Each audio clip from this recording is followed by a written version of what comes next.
Hey, YouTube. Well, it's been a busy day. I've been running around all day. So, I'm sorry, just not getting to this. But I do want to talk about Star a little bit. Okay, so Star came on last night.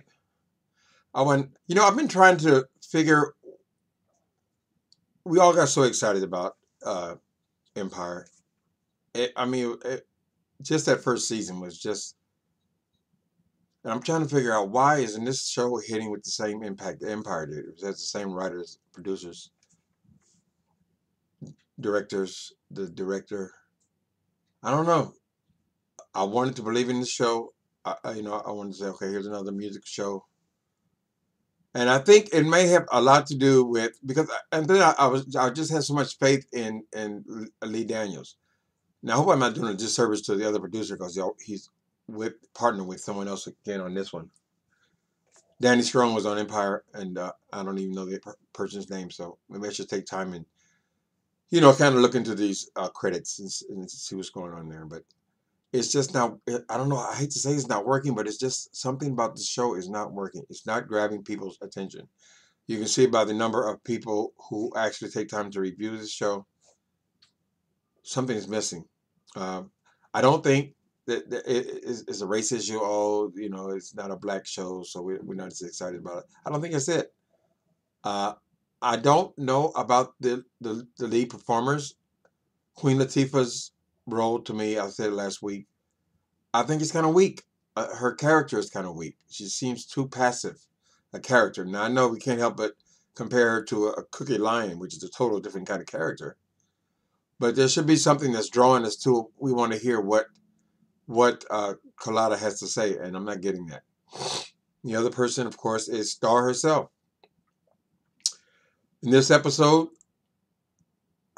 I don't want to say it because I want to give this girl every chance to be successful, but her character is the weakest of all three girls to me.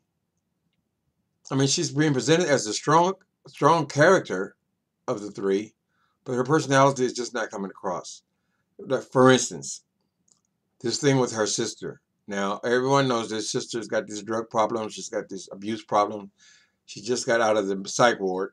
And for the main character to be telling her to go, pushing her to go and perform anyway, it just doesn't seem realistic to me.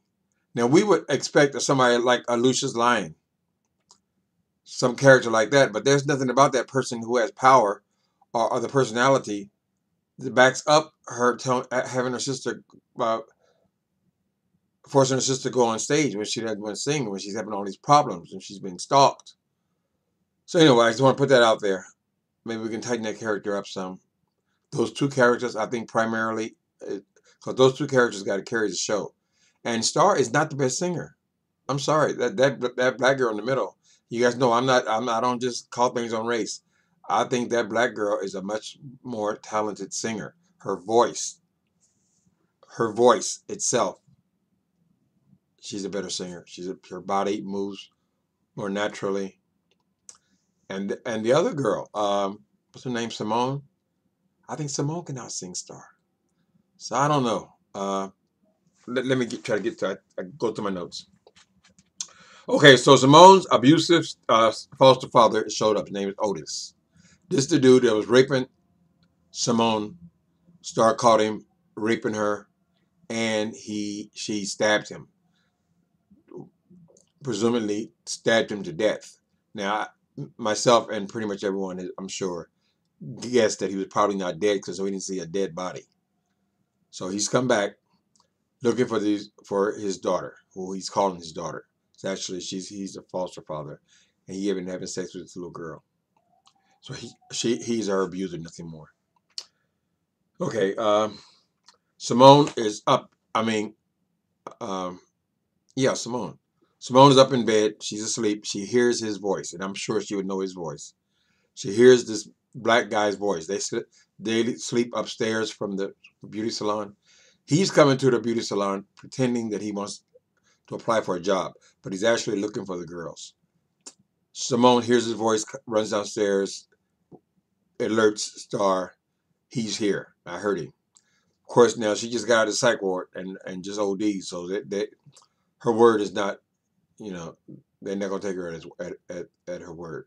So no one believes her basically. And she heard this voice, this man. So the other thing is now this is kind of tacky, Miss Lawrence.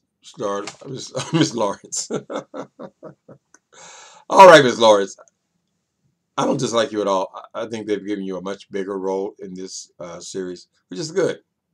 You got some real roles, and Transfer Girl she's got a real role in this too. So a lot of the characters are in place, but it's still not coming across. I'm not gonna trying to degrade this production or anything, and I think it might have a lot to do with these being poor people. We we thought Empire was so hot because here was this hip hop family, these thugs, like thugs in the White House. They had all this money, all this glitz, all this glamour. People have always liked to watch rich people. I mean, it just makes for better fiction.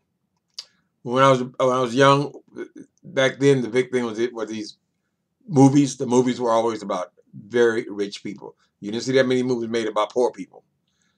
The drama was just not as exciting. You might see gangsters or something like that, but just regular poor people, you don't see a lot of that. And I think that's what this may be missing. It might be missing the glamour, the glitz. If I were Lee Daniels and his partner, I think I would have went a different direction. I would have started with Alex's family. Alex's family are successful New York uh, uh, record company executives. Her father's a big producer. That would have been much more interesting to me than watching these girls clawing their way to the top. Because these storylines are being rushed. I guess he wants to get them to a level of success. It's kind of the plan. But don't lose your audience before you get there. See, with Empire, we started with that boom, glitz, glamour, gay, everything was right there in our face. Now here we got trying to build these characters, and they're being built far too fast. I still don't know a damn thing about how Star's mind works. I can't categorize her or her character's just not clear to me. Although why I should like this person. Anyway, opinion, they're like. Anyway, so I was saying, Miss Lawrence. Now she don't use this old tired ass line. Maybe they're not even trying to cover it up. I don't know, but they gave her this line where this dude, what's his name, Otis, he insults her some way. Talk about the punks in the salon. And she said, she come out with the line, I'm more man than you'll ever be and more woman than you ever have. Well, that's from Car Wash. Remember Huggy Bear? I don't remember the character's name, but Huggy Bear, she played a drag queen, and she made that line famous. So I don't know about using it again, particularly if you're not crediting the original quoter. I mean, she's acting like this is a new line. I thought it was kind of tacky. Anyway, they're singing. Okay. So now a big. Or like I said, Lawrence is getting a much bigger role in this. Actually, he's pretty natural on stage, so I'm not going to take a lot from him. That was the writer's fault. Okay, there's a big hair show coming to town. Now, I guess this hair show comes to town every year.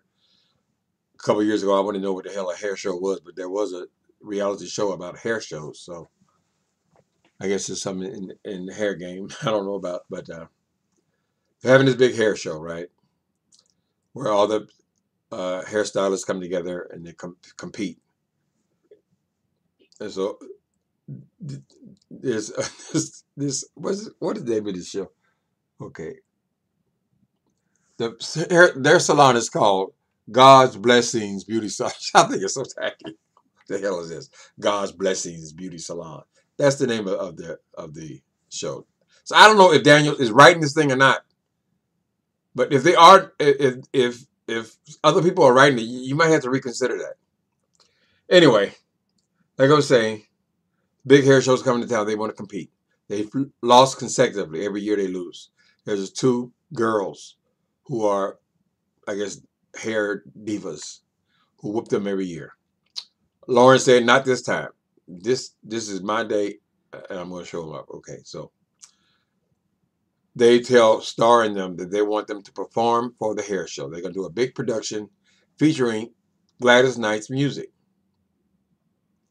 Do one of these productions. To give him a chance to do one of these productions, right?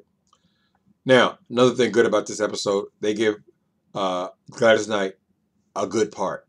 Empire, something about I didn't like it when they had her on, sing the song and leave the stage. They didn't let her say anything. This, she has lots and lots of lines. She's a character, and she's very natural on stage. Gladys, she looks good too. So anyway, they actually meet. One girl has been claiming that she is Gladys Knight's cousin or relative for a long time. No one's believed her, particularly Miss Lawrence. She don't believe this. She knows Gladys Knight. She thinks she's just talking shit. Well, as it turns out, the girl works in the salon. She is her niece. Gladys is her aunt or something. So they go to the show and they make this big production, right? Gladys is there, and does she sing too? I don't think she sings too. I think they use her voice and an old clip, and then they mix it with the girls singing, taking the song. So they're singing. Gladys is singing. However you call that, a mix with Gladys on the screen singing one of her old songs from back in the day, and the girls are singing with it, and they're taking over the song, and it comes across pretty nice, you know. But I don't know who styled the stylists. I don't remember Gladys Knight and the Pips looking like that with these long ass dresses. Now these girls had on these church dresses, between a church and a prom dress. Not a prom. It wasn't fancy. I guess they're trying to emulate the '60s. If the girls were wearing, I remember mini skirts in the '60s. That's my memory. I don't know where they got the idea of these long ass dresses. I thought when I saw them, I said, well, they're going to come out and then at some point they're going to rip off these old lady dresses and be looking gorgeous. And Star's hair, the hairdo they had on her, it was a joke. It was just like you put a hat on. The girl out right here. Now she's got this gorgeous hair. I guess they're trying to do a theme. It doesn't work at all. That what? Why would a R&B singer be out there with them long ass dresses on? I didn't get that part. First, Gladys had pips. She had men doing doo-wop things. That stylist, that person needs to be looked at. Okay, so Star got this hat on. They do the show. The other girls look all right, but now that's why I became sure. This girl Alex, she can sing the shit out of Star. Now it's their show; they can make it happen any way you want to. But I think at some point she's the one who needs to be in front. Star needs to be. I don't even know if Star's the best background singer. To tell you the truth, I haven't seen anything. They showcase a tremendous talent there. You know, so I don't know. The black girl comes across much better. She has a much more beautiful voice. So maybe at some point, just because the show is called Star, don't mean she has to be the primary person in the thing. I was led to believe that the other girl's primary interest was producing and arranging and finding talent like Star and making her a star and all this kind of stuff. But it seems like she's got more talent than anybody on the thing. Anyway, Alex, I'm talking about. Let me move along. I don't got all day. I got a little bit of light left. You know, y'all know my situation here in San Francisco. Okay, the manager. Okay, so the manager, I guess his name is Hail. Let's call him Ahil. He is starting this affair with one of these girls who was kidnapped in last week's episode. They were involved in human trafficking. They kidnapped a whole van full of Mexican girls, brought them across the border, I guess for the purpose of prostitution.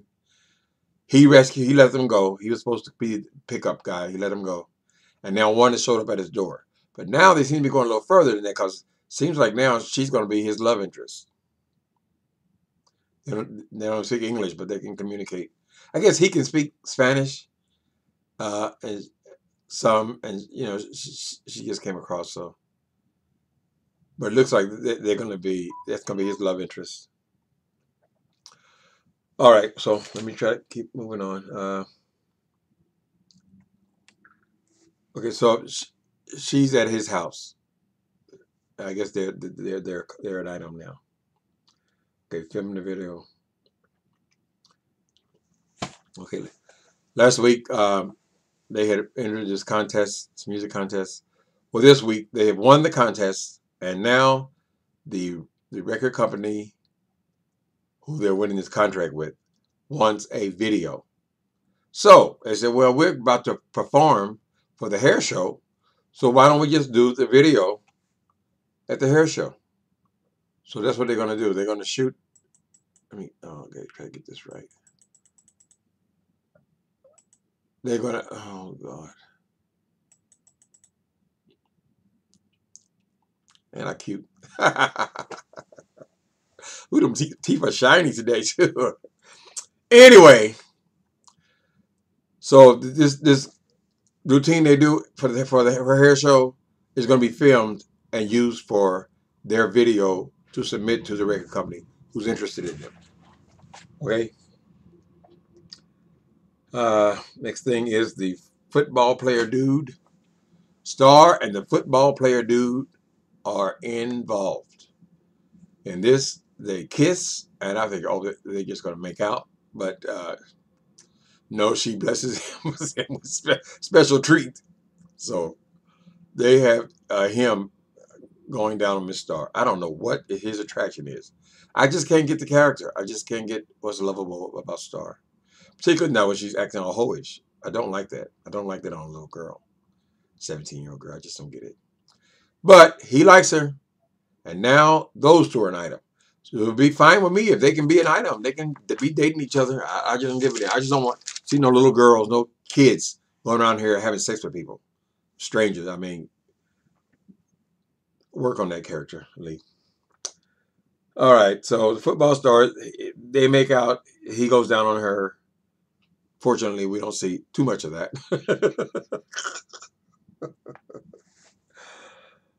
All right, stars. Okay.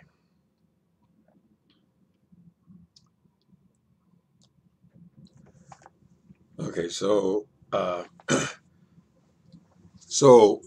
Simone tells Carlotta the whole story about this molestation. Now, she already told her about the situation at home, I thought, but she certainly didn't know that the man that I'm talking about. That's him, and he was doing this. Oh, okay. So at first, she told her last week or two about the molestation, but there was no mention of the murder. So now Simone has told her the whole story about why they came there, what they were running from, and that they thought they killed that man. And now he has showed up looking for him. That's why they can't turn him in. Well, he ain't dead, so you could turn him in. Shit. I still turned his ass in. But he makes out a little worse than that. Okay, so now everybody knows. These storylines are moving quick. So you got to just stay on top of them because as far as who knows what information. So now they're trying to set up this mystery. Here's the big point of this episode. The mystery. Who shot Otis? I'm not going to try to pull about all the different things that are going on with this leading up to this mystery of who shot Otis. I know that Carlotta is missing her gun. She goes to get her gun because she's going to go check this man. Hail, they show him that Carlotta has told her the situation about this man. So he said, let's go get him. So he pulls out, why he pulls his gun out in the event. I mean, you're supposed to keep a gun hidden. So now he's walking through the event with his gun. Okay, they show him rushing to find this guy. He's got his gun out, hidden behind his back, kind of thing. Okay, then they have. I have got to learn the trans girls' names. I think it's Cotton. Yeah, I think pretty sure it's Cotton. Miss Cotton. She gets her knife or blade, and she's going to find it. Then they have Star, who is looking for him. Now I forget what her weapon is. She's got a weapon of some sort, and Carlotta is missing her gun. So they all converge into this garage. And we don't see who takes this dude out. They all think, all the girls think, and Miss Carlotta think that Simone has done it because obviously she has the strongest motivation. But also, when they find her, she's hiding, crying. She's got this gun in her hands now. So they setting it up like, obviously she did it. Well, we all know, we all watching the television to know that it ain't gonna be her. If they're going to be her, they just show her shooting him. But so Star finds him, goes to take him out with a knife, and he is dead. He's dead as a doornail. He got a shot through the chest in this car in the garage. Okay, so that's the mystery that we're left with. Did Simone do it? Did the manager do it? Kahia, or Cotton do it? Seems to be that primary suspects. Okay, they go right from that.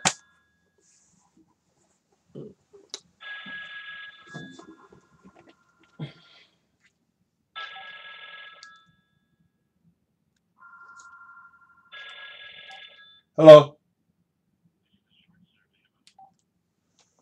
Surveys. I thought it was might be somebody coming to my door. So, all right. So the shop with the ridiculous name, God's Blessings. They should have called it. They should have called it God's Continuing Blessings. They called it God's Blessings Beauty Salon. Has won this contest. Now these girls go from this murder right to singing the song. I don't you think it's a little. Maybe it's just the quality of the writing in this. And I'm someone who wants to love this show, you know. But anyway, let me not get sidetracked. Okay, God's Blessings Salon wins the contest. So Miss Lawrence is able to beat these two girls who dress alike and are the hair divas with these, they always win, they always beat him. So he beat them. That's supposed to be good. Sidebar. Okay. Okay, so it ends with Hayo, the manager, burying the body, takes the man out of the car. I guess they're not going to report this crime. He's taken the man out into somewhere and buried him. That's pretty much where it leaves off. He's burying this dead man. And we don't know who killed him. I think maybe it's probably going to be him, but that's just a guess. You can do anything in fiction. Okay, so I'm still here, Star. I'm still here. But please, you guys gotta figure it out. You gotta figure it out. You gotta give us something. I think maybe if they get some big success and just get out of this poverty thing with this nasty hair salon. Who that place is tacky? They got them velvet pictures. They used to do Jesus and clowns and all that. Just tacky on that level. Take us out of this poverty thing. Get us out of this poverty thing and get us into some movie something. Some deals and record companies. So maybe they're gonna just rush through this stuff. My prayer for this show, Star, is if that's your plan, Lee Daniels and partner, you need to do it a little quicker than this because you're going to lose your audience before you get to that. And I'm someone who wants to love the show. So, all right. So far as I know, I'll see you next week. Bye.